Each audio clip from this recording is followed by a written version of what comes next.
Hello everyone, January the 6th. So I finally finished the data analysis from yesterday.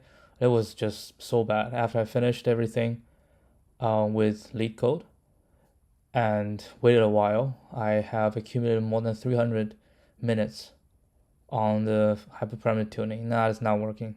So I basically just killed it and then readjusted the number of values to tune. So instead of, let's say, for each variable we tune 20 values, now I only tune like 5. So drastically reduce it. And then I was able to, I didn't know. I did all those and then I let it run and then I went to bed.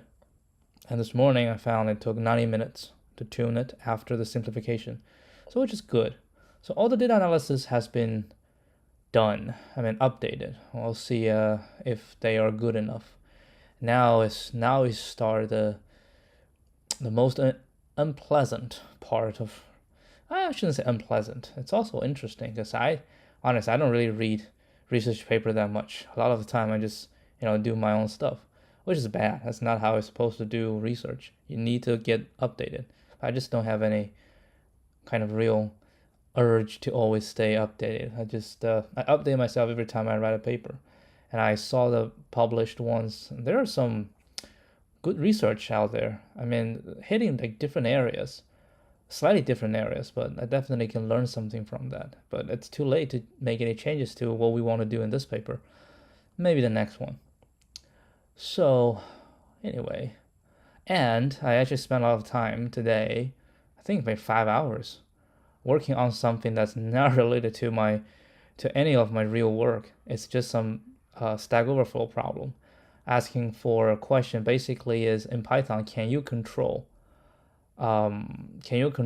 your, if you have a class, right, a parent class, and some child class inherits from you, can you control the child class from your parent class? This is an anti-pattern. You're not supposed to do that because parent class shall not know anything about the child class. Decoupling, the two should not be coupled. Understood. But in some cases, I can definitely see why that person asked a question. From the parent class, let's say you are a developer. You're a core developer doing some internal thing. You're writing some class that you know for a fact that other people will inherit. And when they inherit, let's say you have some function that can perform dangerous operations, and you also know that other people must or will do something to override. Right? They can inherit and override your function, and then they might do nefarious things. Or I shouldn't say nefarious, because if they really want to do nefarious, they can always do it.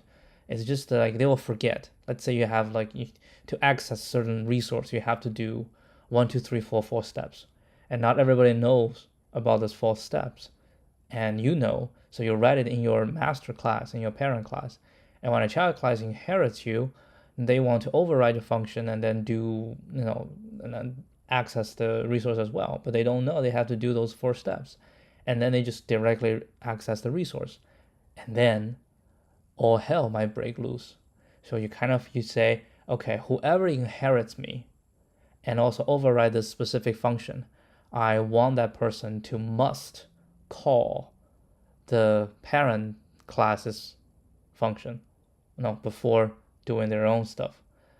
So that's basically the requirement, right? The things that's asked. Can you enforce an inherited child class when it overrides a function to always call the parent's version first, or at least to have the parent's version called in that child version? Can you enforce that? That's a really good exercise. It threw me down the rabbit hole trying to figure out how this can be done. And now eventually I was able to get it done through a meta class, some black magic inside Python, where you can seriously fully control the not the instantiation of a class, but the creation of a class, and it can look into the actual function defined in a child class, and you can assert whatever you want, right? Because you can read, and then I use the AST, the abstract syntax tree, to parse and get the function call, all the function calls in the target method, and see if the parents version is called. A little bit hacking at the end, but overall, that's actually quite positive experience, ever since I started doing more Stack Overflow.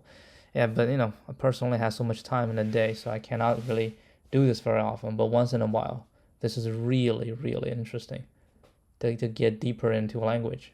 Basically, that's what it is, to get deeper into this language.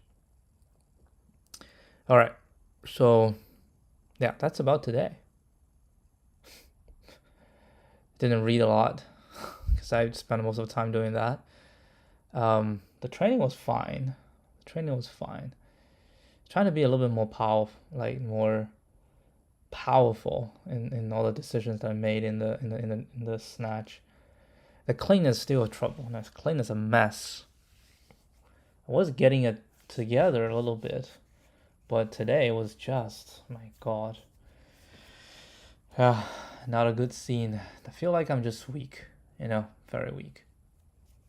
All right, anyway, so this is today's challenge. Gas station.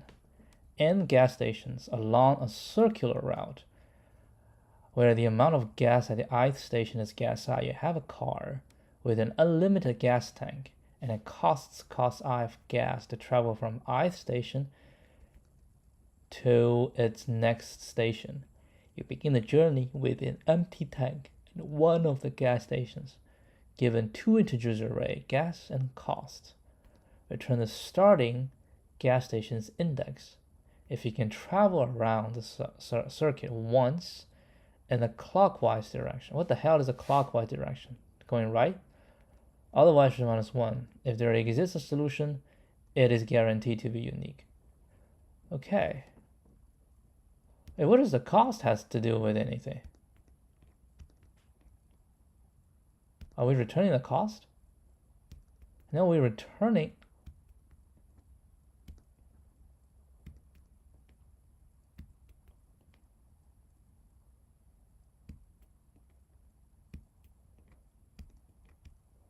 Wait, what?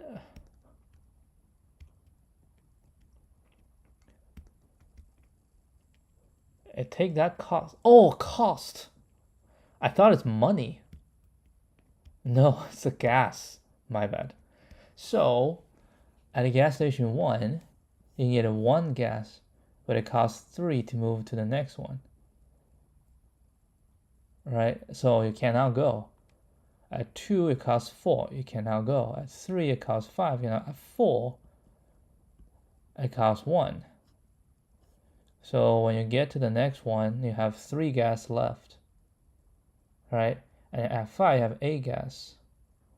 Now it costs 2, so you have 6 gas. You have 7, costs 3, you have 4 gas. Now 6 minus 4, you have 2 gas. Now 5, costs 5, you go back. Alrighty. So basically what we want to do is, that seems to me a undulating thing, right? Isn't that undulating? What we got? We have the what's that called? The net gas. The first one, net gas, is -2, right? And then minus 2, and 3, and 3. So the question is, starting from where, when we add everything, I mean, we can just move the back to the front, like this. So basically this array, we want to find what? Find a sliding window that sum is larger equal to 0, right? Oh no, that's not true. it has to be, every single one has to be larger or equal to. Every single one of them has to be larger or equal to. Well, anyway, so then the negative, we can skip the negative. So you start with a positive, okay? You start with a positive and then you just move on, right? Keep moving. You start with a positive, you keep moving. And once you hit a negative, that means this one is not going to work. So you jump to the next positive, right? Let's see. You start from a positive and you move. Positive, positive. And when you hit the negative, then you're going to do what? In a reduced one, if you reduce one, this is still going to be negative. In a reduce, if all negative, then you just keep this and then you move forward again, right? And move forward. If it's yeah, so if it's, well, I mean,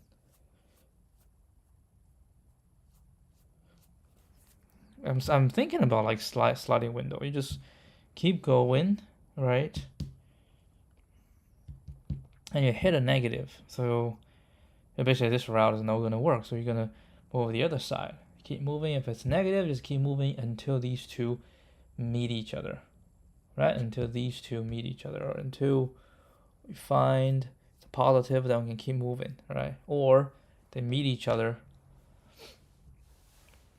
because still then, right, we'll go on. So they'll jump out. So we'll go to the next one, coming in, and then we'll say, oh, it's not, so we just, until we find the first one, right? It's positive. Then we will move the other one here. Then we will go positive, positive, positive, positive. Yeah. Until what? Until we have the size.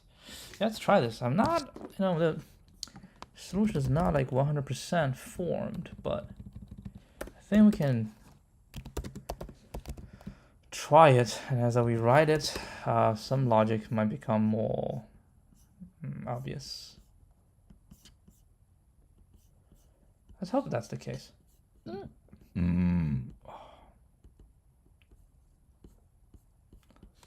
Okay.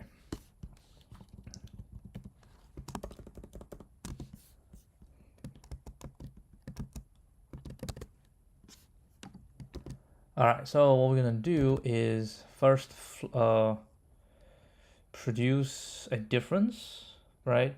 And then we're gonna flip the entire thing to the other side. Okay, so I'm gonna say diff equal to G minus C for GC zip gas and cost, and then diff plus equal to diff. All right, so we basically reproduce the whole thing. Now we're gonna say for J in range, for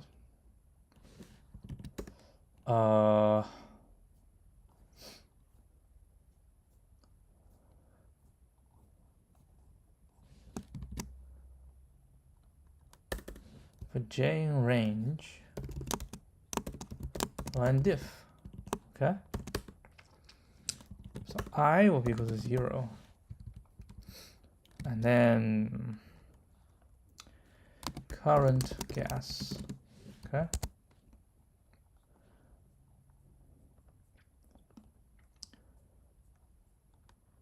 All right, so now what do we do?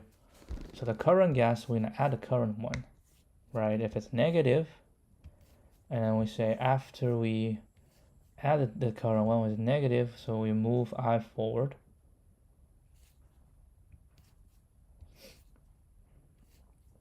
Okay, we can say current gas plus equal to diff J Okay, while current gas is smaller than 0,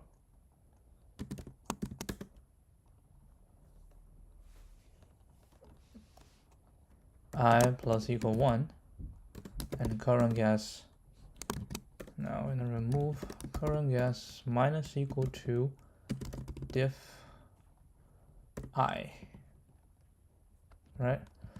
So this should be while I is smaller or equal to j, and, right? So in start, both are 0, coming in, gas plus whatever we have, and if gas is smaller than 0, as in minus this gun, but we jump out, doesn't matter. And then we say if j minus I plus 1 is equal to land gas, and we will return. So the first is to say the guarantee to be unique, right? So in the return I, okay? Otherwise, we just keep going. Next time, if it's larger, we just keep moving, right? Moving. So bigger. Boom, smaller. So we get. So once we've done everything, if we still cannot, then we just return -1.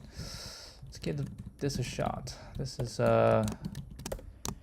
sliding window. I think this is the second time we do something like sliding window, right? I remember we doing this one already. Something similar. A few days ago. Alright, let's see if this one we can get -1.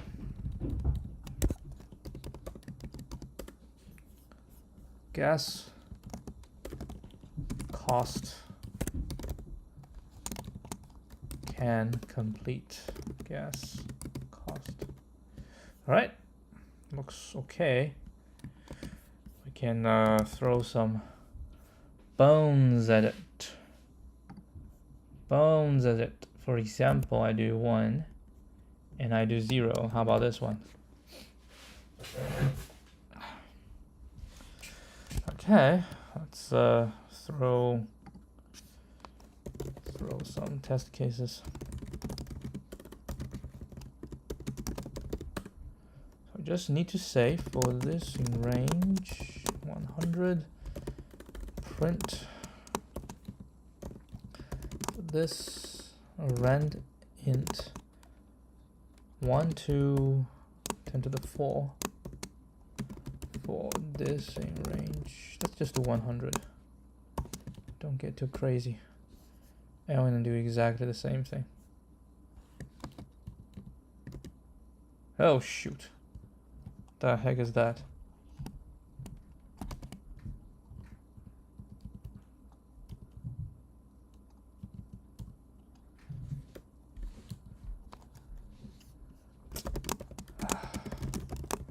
Have to type it again.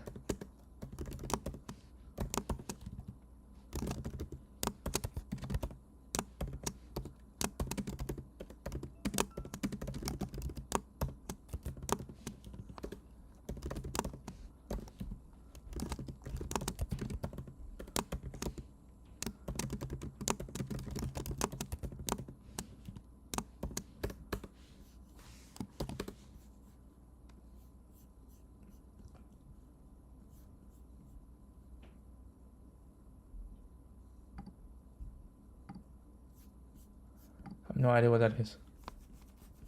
Don't care.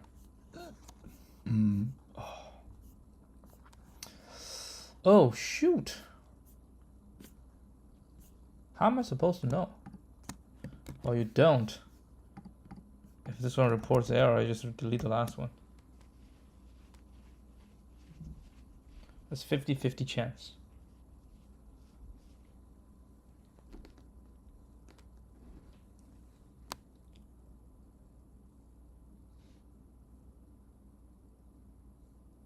Oh. Really? Alright, so that we just have to submit it. I don't know. He said the answer has to be unique. How am I supposed to create a unique ones? I don't know. Didn't realize that.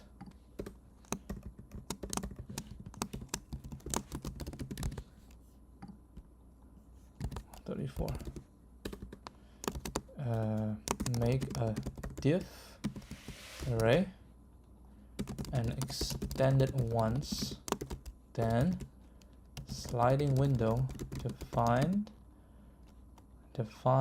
a range of size land gas that every prefix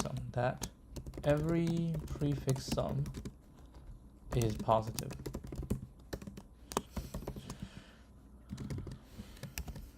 Okay, what are the other methods? Now I just need to see my other method. My method today, 37, 35.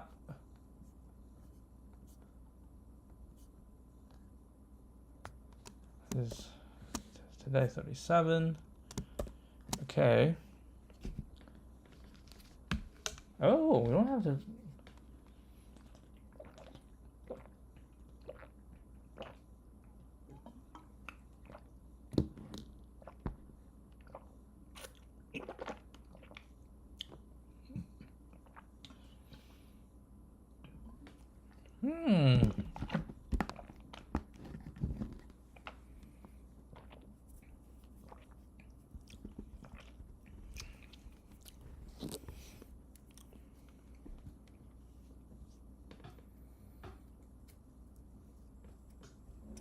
I did not loop around, huh?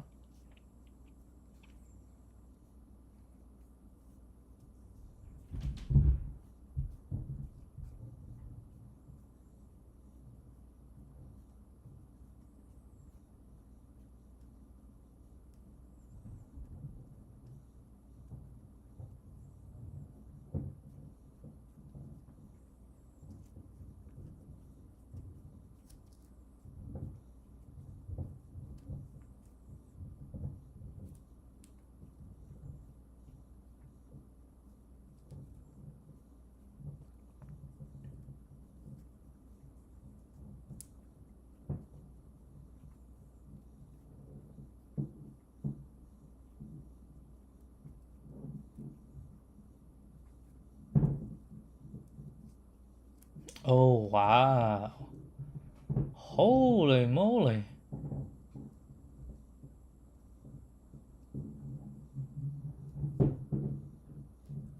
Cardane. Max the sum ending at I. So from the start to here, the max the sum if it's positive, so we keep going. Alright?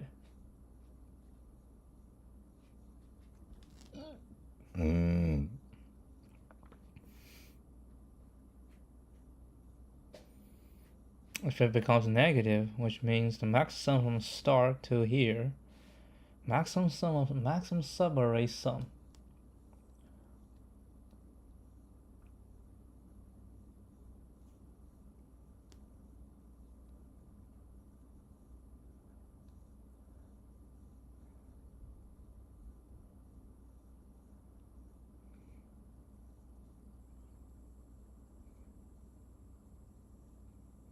Means the maximum subarray sum. So from 0 to here, maximum subarray sum is going to be a negative. Right? So no matter from where you start, at this point it will become negative. So it has to be the next one. Holy crap. Wow. Ha. Nah. Maybe a few more times I'll figure it out, but not this time. Not this time. Hey, I at least I did this. Which I'm actually quite proud of myself.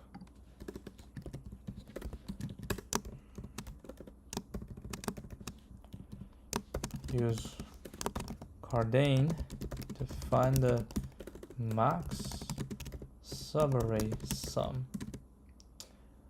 Right, max subarray sum. Since the answer either exists, either is unique, or does not exist, that means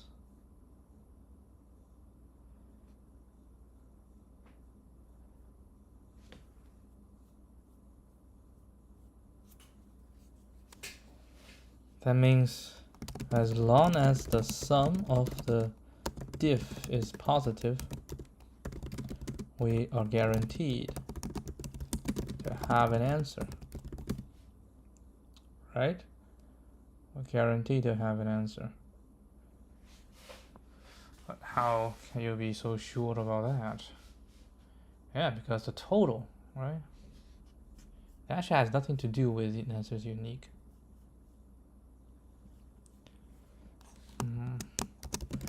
Quickly determine the case that is impossible when the sum of diff is smaller than 0. Then we run Cardane without the need to wrap around diff. Each time the max subarray sum ending at I is negative, it is guaranteed that the starting point must be beyond I, because otherwise we will definitely end up negative at I. Right, we can simply set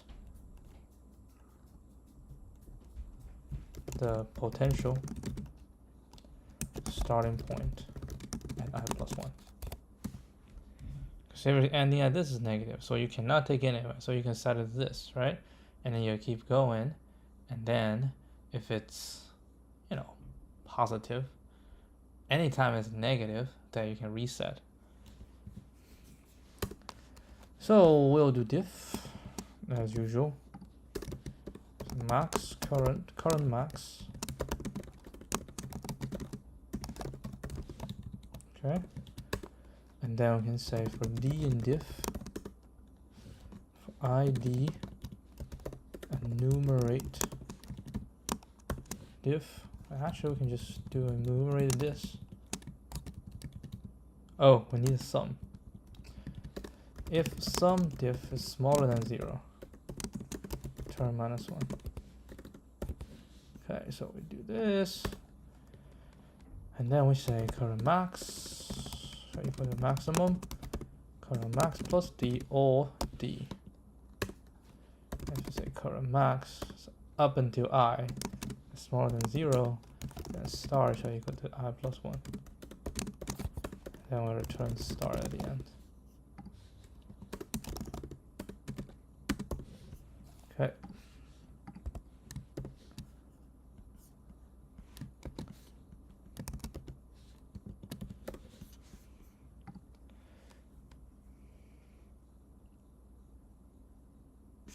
Faster.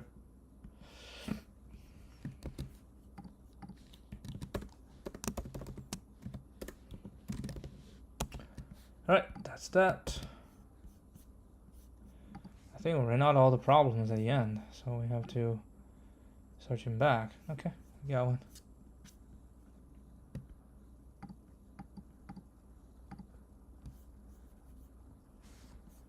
Okie dokie. Number of distinct averages. Given a zero index integer array nums of even length, as long as nums is not empty, you must repetitively find a minimum number in nums and remove it. Find the maximum number in nums, remove it. Calculate the average of the two removed numbers. The average is this. For example, average 2 and 3 is 2.5. Return the number of distinct averages calculated using the above process. Now that when there is a tie, any can be removed. Hold on. Are you serious? Oh, it's divided by 2. So at most it's going to be 0.5. So How you gonna represent 0.5? I'm not gonna represent 0.5. What I'm gonna do is I'll do div mod. Yeah, and it's small and large. That's easy, just sort it. Just go from the 2n in. That's actually it's not a bad one. It requires some thought. 2465. 24601. Jean Valjean. 24601. My name is Xavier. Do not forget me. Do not forget my name. 24601. Alright, so we're gonna sort it. And then what do we call it? Average is gonna be a what's that? A set. And j equals 0 len nums minus 1 while I smaller than j. Dot add div mod something 2, right? What's that something? Nums I plus nums j and 2. Return I plus equal 1, j minus equal 1. Return len average. That shall do.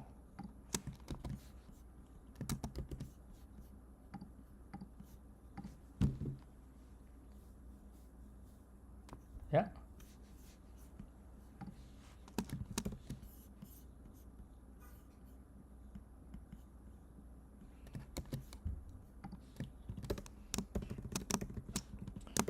Use quotient and remainder to represent average.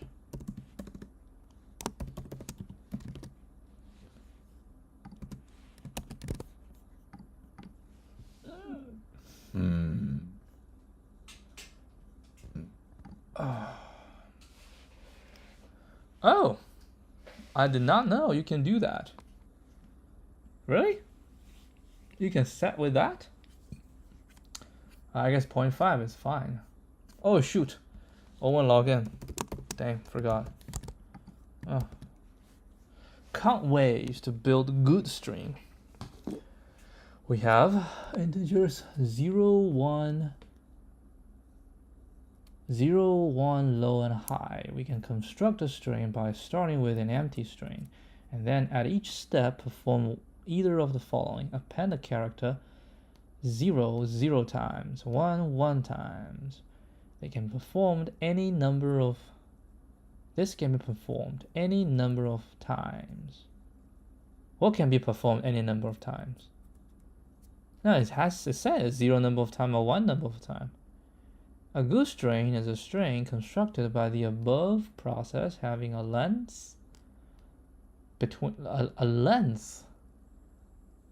low and high. Return the number of different good strings that can be constructed. Okay, low, high, so it has to be length of 3. So we can have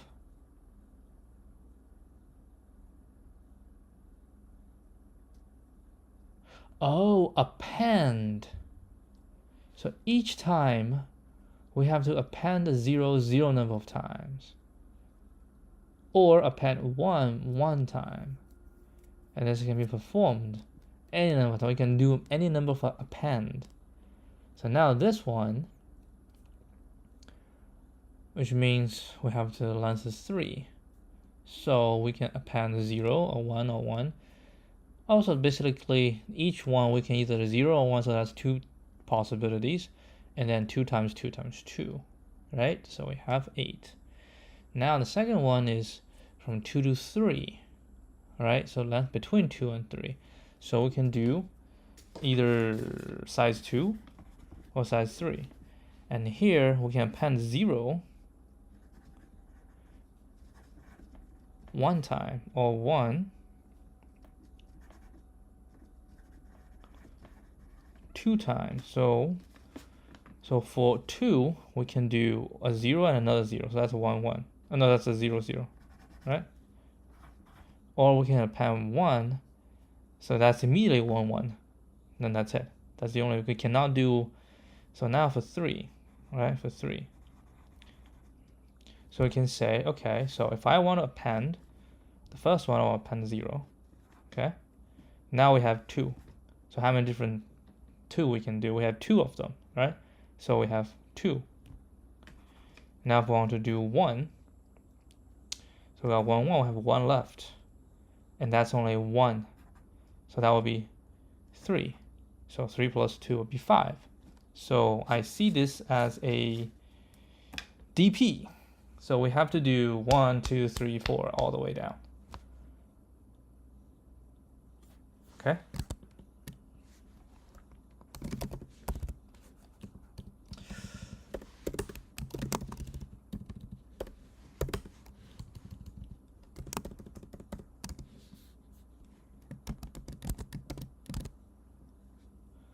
I mean, we don't have to start. We start with smaller, right? Start with the smaller because that's the smallest union we can do. So we start from this, and we say, okay, to make this we have this number of like 1, like we give a small value, right? And then we say how many different ways we can do, and then we say, okay, now we go for the next one. The next one we need to use this, and then we say this, oops, it's not gonna go, and it's not gonna go until we find something that can go. All right. Okay, so what we need to do is the smallest, right? The starting point, or we simply just go from but 0 can be smaller. We can go to the smallest of them, smallest of 0 and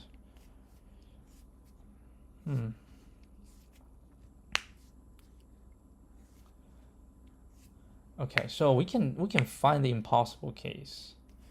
If high is smaller than the smaller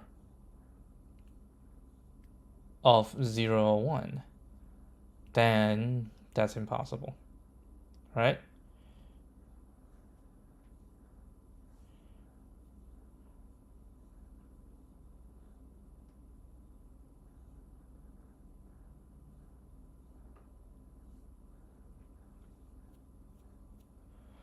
Okay.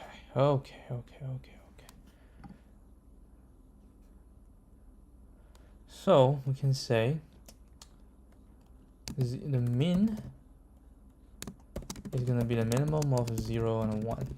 Okay.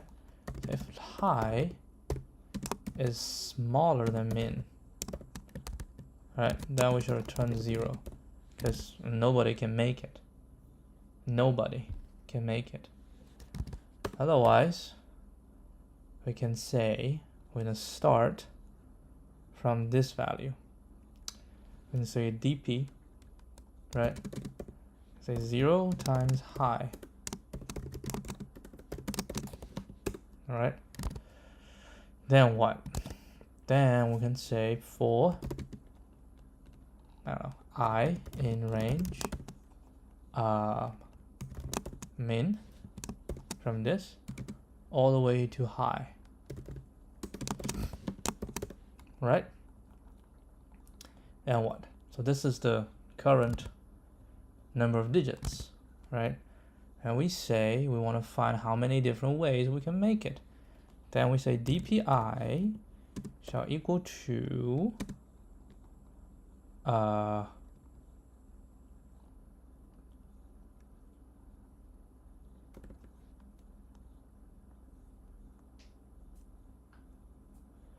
Right, 0 by, like we append 0 by itself, right? Or we append 1 by itself. Or we apply 0, and then we have the remaining. All right, hold on. So we do 0, and then we have 0 apply, and then we say the remaining have that many number of times, right? But if that is, we have 0, then it's gonna be nothing. Which means if it's 0, 0 should be 1, right? That should be 1. So pi shall plus equal to, I want to apply 0. Okay, so it's going to be 0, I minus 0, right? I minus 0. And it has to be larger. I minus 0 dp this, right? And then we have to int something times this. That is, I must be larger equal to 0. And then we do the same thing. That's going to be 1, which means we just want to apply just 1. Okay. Yep, and now we keep going on. So the dpi is just gonna be 0, which is fine, right? Once we're done, what we want to find is the total number, right? Total number. So we need to have a res equal to 0, and then we say res equals. Oh, we can do mod plus equal to dpi, right? And then we go to the end, and then we're gonna return res mod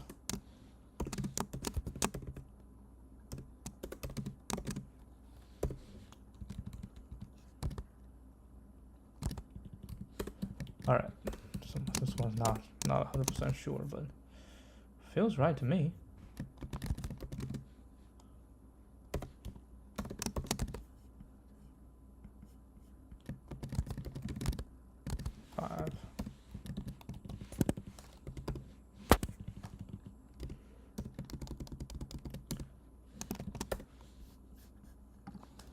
Low, high, 0 and 1.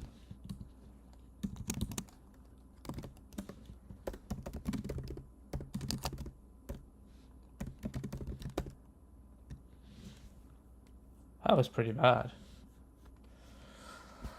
Okay, yeah, let's reconstruct this and see what happened. 14, that's not right. Let's see what the DP do. Wow, DP is 8. Oh, I got it wrong.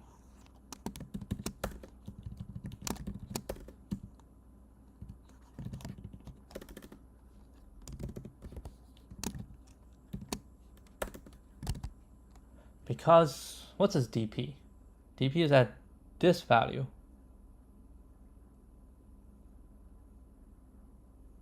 No. DP, no, that's not right. No, hold on. Hold a sec, all right? Hold a sec. That's from mean to high. That doesn't make any sense, all right? It has to be from low to high. Okay, from low to high. So we might as well do this, sum dp low to high, and do this. That one was right. That one was right. Yeah, it was a little bit. I just try it. I'm too lazy to even consider another situation.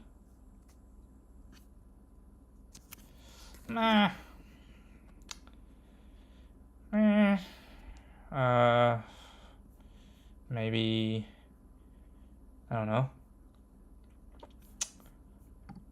To make it better, we do dpi plus this and plus this.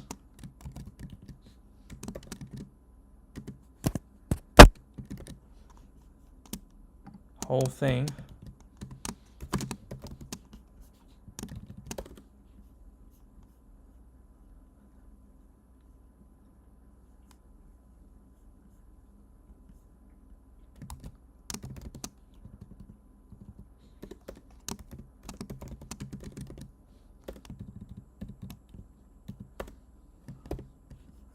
I don't know.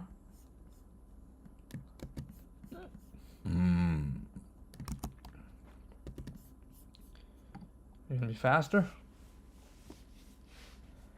Oh, so much faster.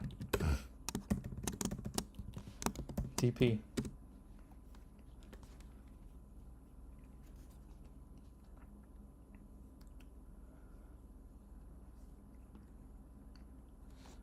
And use mod along the way.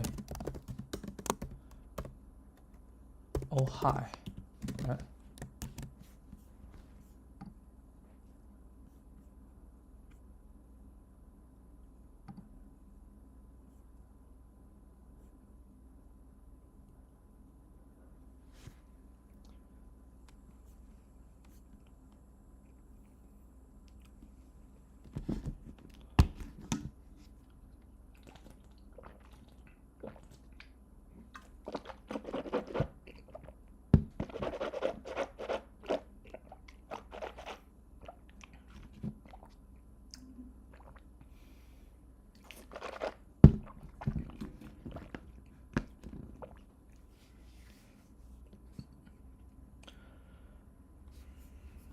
Okay, this is right. Move on. Most profitable path in a tree. Most profitable path in a tree. Undirected tree. Rooted at node 0.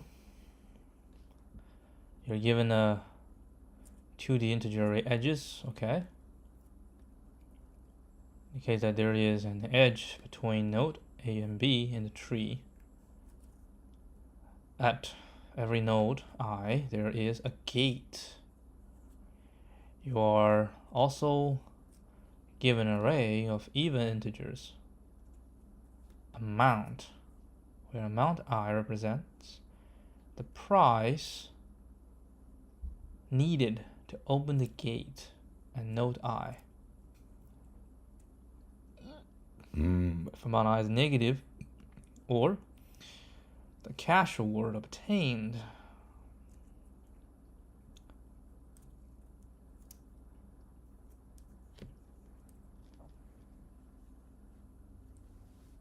The price needed to open the gate if it's negative, or the cash reward obtained and opening the gate at I. Initially, Alice is at node 0, Bob is at node Bob. At every second, Alice and Bob each move to an adjacent node. Alice moves towards some leaf node. While Bob moves towards 0, Bob goes up, Alice goes down. For every... Wait, hold on. What do you mean by leaf node?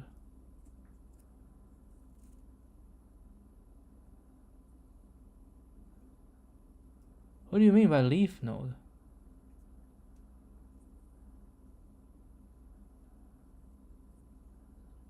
How do I know it's always going down?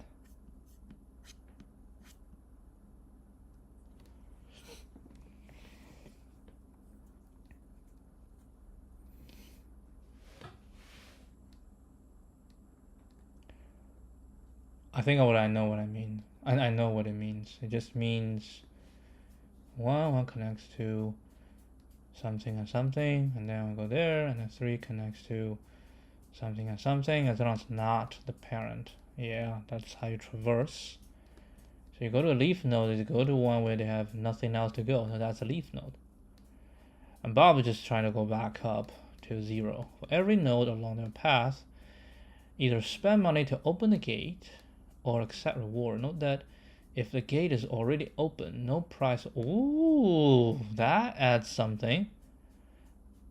Nor will there be any cash reward. If Alice and Bob reach the node simultaneously, they share the price for opening or reward. If the price to open the gate is C, then both pay C divided by 2. If the reward, I guess, is C. If Alice reaches the leaf node, she stops moving. So if Bob reaches, she stops moving. These events are independent of each other. The max net income Alice can have if she travels towards the optimal leaf node.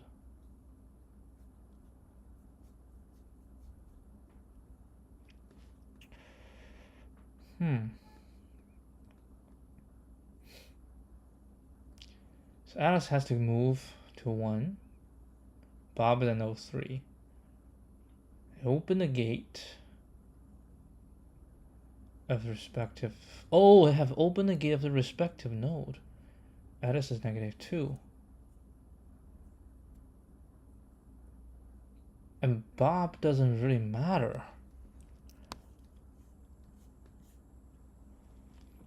And both move to node 1. Wait, how do I know where Bob goes?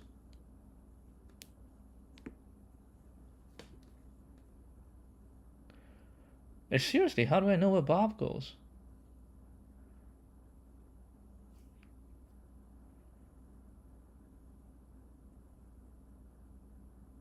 Why don't Bob just go to 6? Well, because Bob needs to go to 0.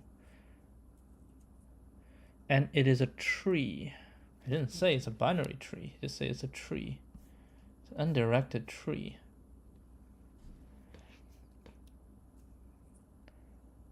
So you don't know where Bob goes. And if it's a tree, I think there's only one path, right? I think that's what's it, the hidden meaning. There are multiple paths for Alice because there are multiple leaves, and you're starting with a root so you can go to multiple places. But for Bob, it's different, right? It's different because it only has one path, because it needs to go to the root. So I will know Bob's path if I just traverse, right? If I traverse the whole thing to know Bob's path. And then I can, for Alice, so I have all the paths, right? I know all the paths of Alice. And for each path, I will know all of Alice's. Oof. But there will be a part that they share. There will be a part that they share.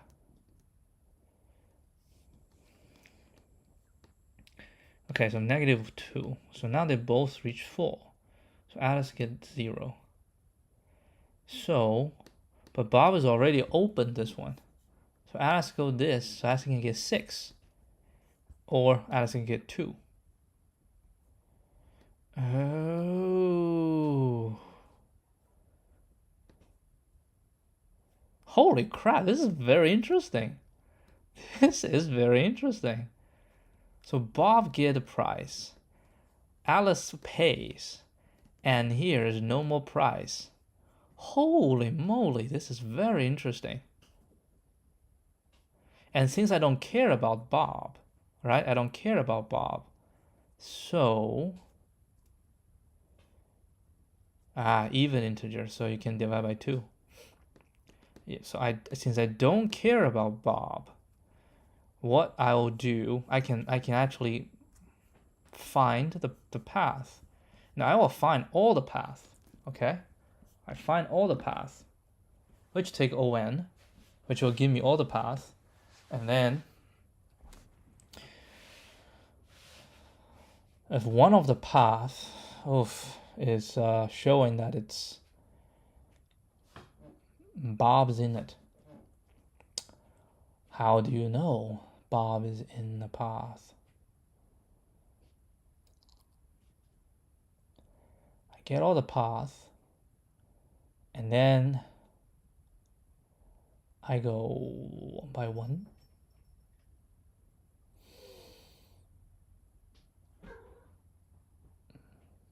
I mean, I can have an array, and as I append it to it, I can have an index, say this is path number what? Feels stupid, but I guess that's a way to go. Because otherwise, how do you know how Bob's gonna move? Or you don't know how Bob's gonna move. Right? You don't know. So you will compute, you will find Bob's path by traversing, and every time you traverse, you can pass down an index, right? You can pass down an index, and then as you append it to it, that's the index. So we start with 0, right? But if I have multiple, where do I go? Nah, it doesn't feel right, huh? It does not feel right. Then how do I know which one is Bob?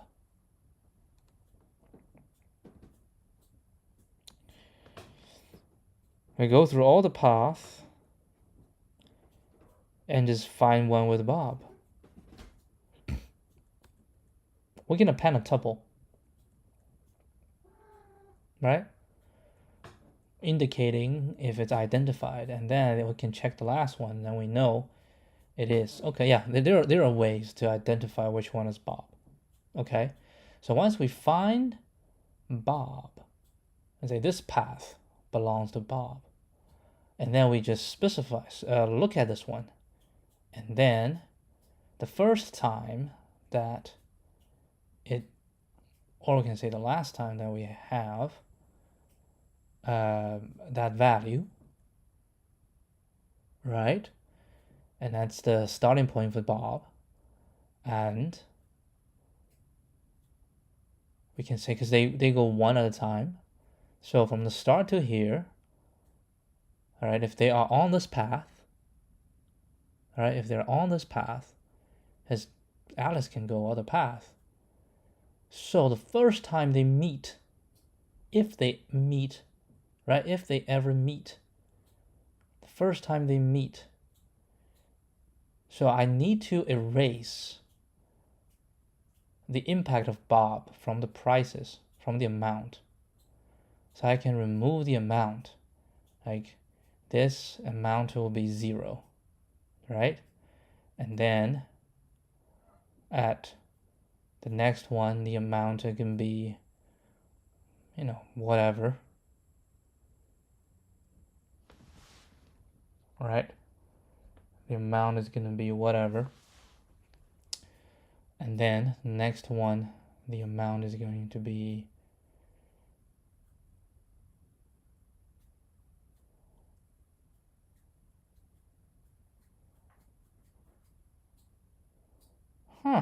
that's another thought. I can traverse from 3, then try to find 0. But that could lead to, I don't know, traverse from 3. Might as well traverse from 0. But if I traverse from 0, when we try to calculate the max profit, then we have a trouble because we have to go through all the paths. So some nodes will be revisited repeatedly. So if we traverse from 3, we basically only do it 2 times. Traverse from 3, we identify the we identify the path that leads to 0, then we quit, right? Then we quit. And then we modify the price table, right? Which means if, because the first step, add is going to go be this, right? And then, because there's only one path, so we just need to know where they'll meet. That's it. We just need to know where they'll meet. When they meet, that thing, the price will divide by 2. And then we traverse from 0 to the end. Okay. Let's do it tomorrow. I have an idea. Alright, that'll be it for today. I'll see you guys tomorrow. Adios.